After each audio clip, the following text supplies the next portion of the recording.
I have none other and the only one, Carl Za, right here. Carl Za. Welcome, Carl. Thank you, David. Thank you for inviting me again. Well, of course, believe it or not, Carl, all of the viewers in my channel here and the community were asking, when are you bringing Carl back? I said, I will.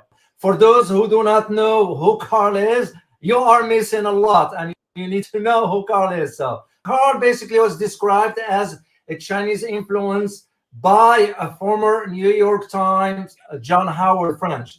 So, Carl runs a podcast about China and Silk Road where he addresses history, culture, politics, you name it, geopolitics, and all that. So he's a wealth of knowledge, not only on the Chinese history, is the connection of the Asia and the Western world. So he's someone worth listening to, and I can advise you enough. All right, Carl, let's talk, brother. Let's talk because we got a lot to cover.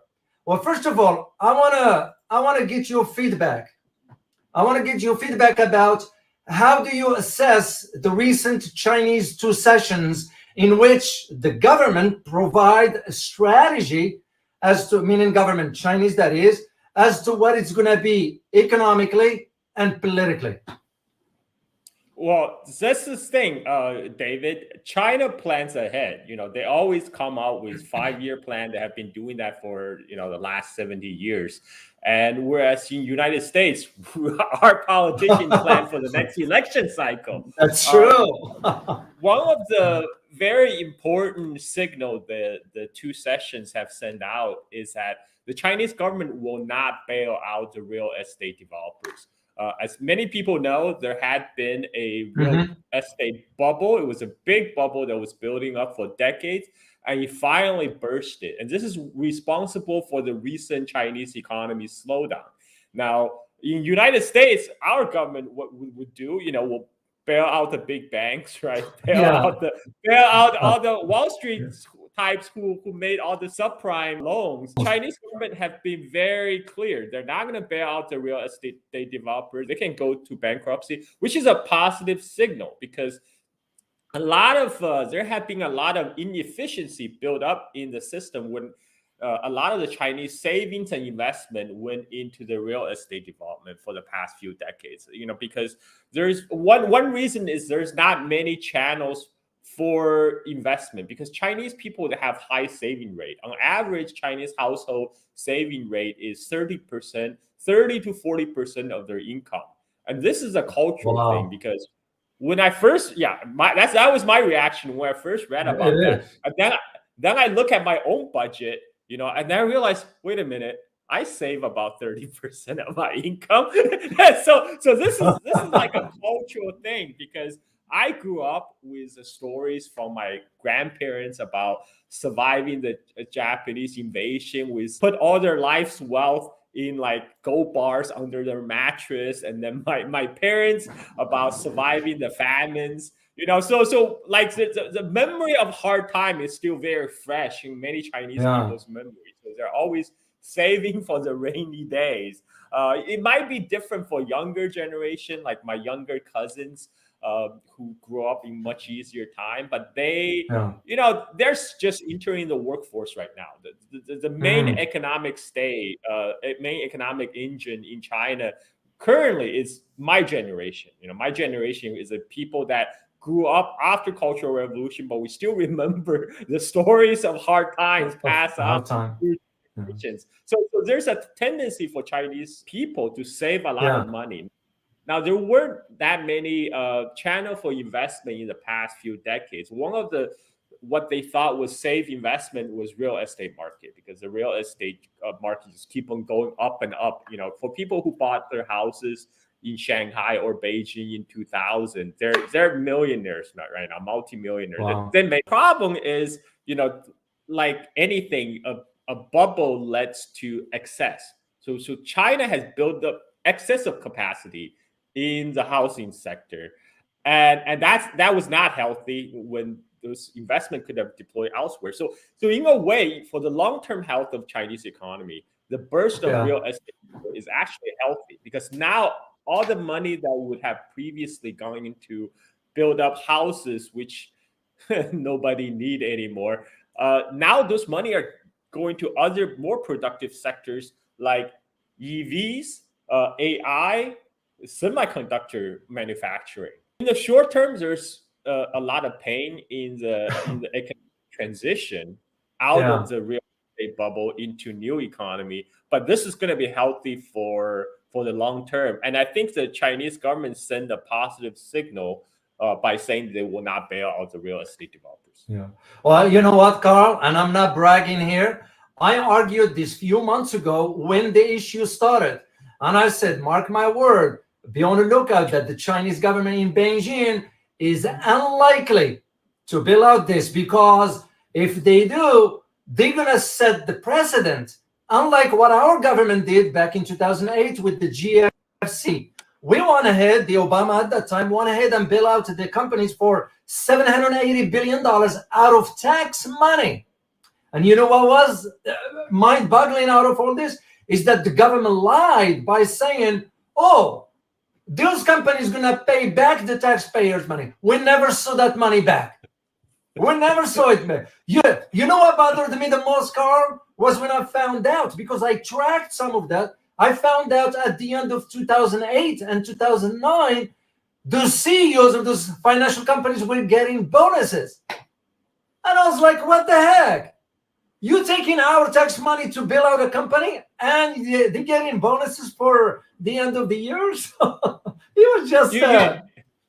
You know, the U.S. media, they always say socialism is bad, but they're all for socialism for the rich. You know, like it's always it's our money, but they are too big to fail. And Obama was the best president for the Wall Street. You're right. You're absolutely correct, because that's, to me, was mind-boggling.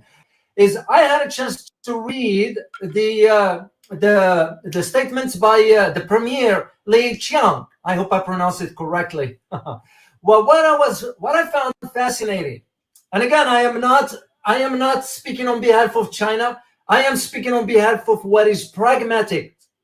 That's what I do. You all know, my viewers understand where I stand on these issues. What I found interesting is that in the statement it says, and I quote, "While recognizing our achievements, we are keenly aware of the problems and challenges that confront us." So, to me, it was the idea that China is not shying away from admitting that there are challenges there. Unlike what we hear in our President's State of the Union saying the economy is great, which is a lie. I just couldn't believe it. They're taking us for stupids.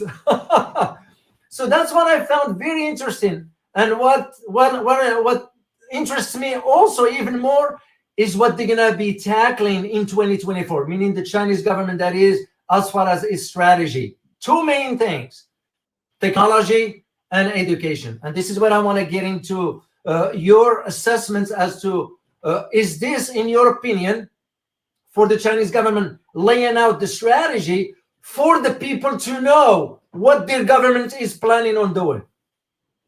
Oh, well, right, definitely. I mean, the two session is an opportunity for the Chinese government to communicate directly to the people. And, you know, education is always very important in the Chinese culture. You know, any Chinese household would know, like, the Chinese parents invest a lot into their children's education. Now, this has been this has been a cultural trait for thousands of years, because for thousands of years, during the imperial age, the way for your family to get ahead is you get your sons to study hard so they can pass the imperial civil service exam, so they can enter into the official Mandarin class and become part of the ruling class. And so that kind of the respect for education has passed down through the generations, and it's most important today because the Chinese population is declining. Officially, the Chinese population has started declining last year, and this means what this means is that the workforce will get smaller in the future. Smaller. But Yeah. but you know, unlike Peter Zihan, who is saying, "Oh, this is the start of the collapse of China. It's over for China." Oh, I I know. hold a different view because while it's true, you know, the labor surplus in the past have served China well to move from a rural economy, agricultural Mhm. economy, into an industrial economy. But going forward in the future, what China is aiming for the high tech manufacturing, the high end manufacturing, not to make shoes and toys for, you know, a consumer in the Yeah. West. That those labor intensive industry has already been outsourced out of China as we speak. They're being outsourced to Vietnam, Indonesia, Bangladesh, even Ethiopia in Africa. Wow. What China is doing right now, they're moving up the value chain. Now they're competing directly against the Japanese and German companies into the high-end manufacturing. Are you a competitor? Are you an ally? Are you a threat? How would you regard your relationship with Britain?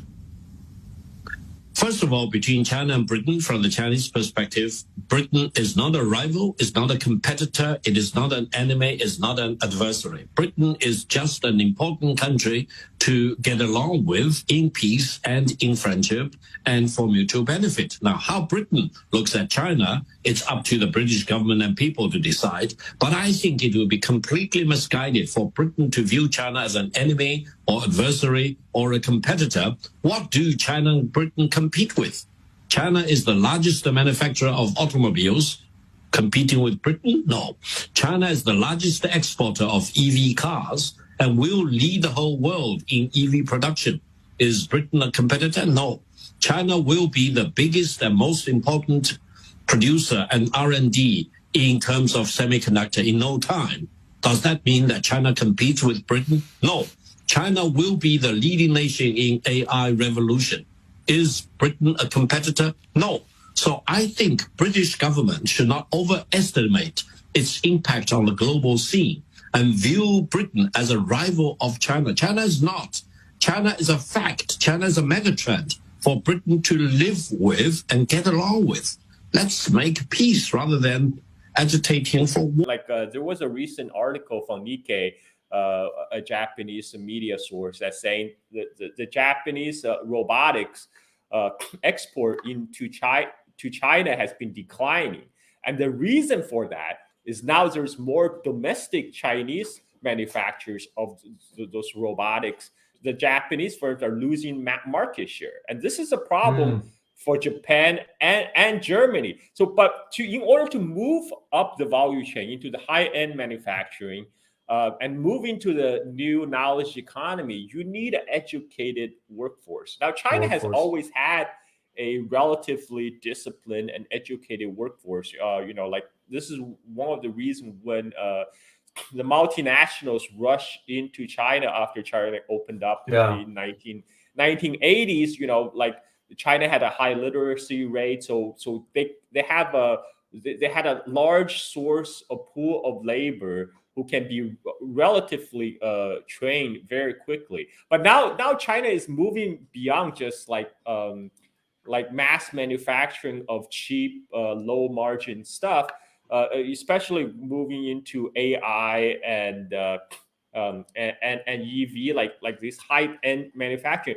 You need very well college educated people. And so this is a big difference. Even though the size of Chinese population will start shrinking, but the current, I would argue, the current generation of the Chinese who are mainstay of the Chinese economy, this is my generation, the post-cultural revolution generation, and the next generation, the ones, the Chinese Zoomers and Chinese millennials, they're much better educated than their parents' education. Like my parents, they are exception among their generation because my dad was able to complete his college education just before cultural revolution hit, And for people who are not familiar with recent Chinese history, there was a period of time from 1966 to 1976, the 10-year of Cultural Revolution. Schools were shut down. Some of my uncles and aunties, they didn't get a chance to go to school to finish their high school education or to go to college. My dad was only one of among his siblings who were able to complete college because he was able to do it before Cultural Revolution hit. And so the people of my generation and the people coming after, they are much better equipped for the transition into a knowledge economy because they're much better educated. And when I say my generation, in the 1980s, the time I spent grow up in China, that time China was still a largely a rural country. 80%. In 1980, Chinese conduct census. That's when Chinese population first had 1 billion mark. But out of the 1 billion, 80% of the Chinese population back then, 800 million Chinese were still living in the countryside surviving on subsistence farming. What had transformed in the last 40 years is China have moved a lot of these people off the farms into cities, into factories, and now their children have grown up in a whole new generation. Now they're much better educated than their own parents. They have better educational opportunities. So now they're able to. They don't have to choose a future. Where their only option is to work in Foxconn and assembling iPhones. Now they can work on AI, they can work on robotics. And so this is why education is very important. And that this is one area China has a huge edge over United States, because just by the sheer number game, China graduates tens of thousands of engineers and STEM graduates every year. And that will continue to power the Chinese economy forward. Yeah. That's very interesting. Well, it was reflected in the Premier Li Qiang speech. I remember because I saved some, and I'll post the link for you guys if you want to take a look at it. Here is in the chat box. I saved it for you. Should you guys want to read it later on. So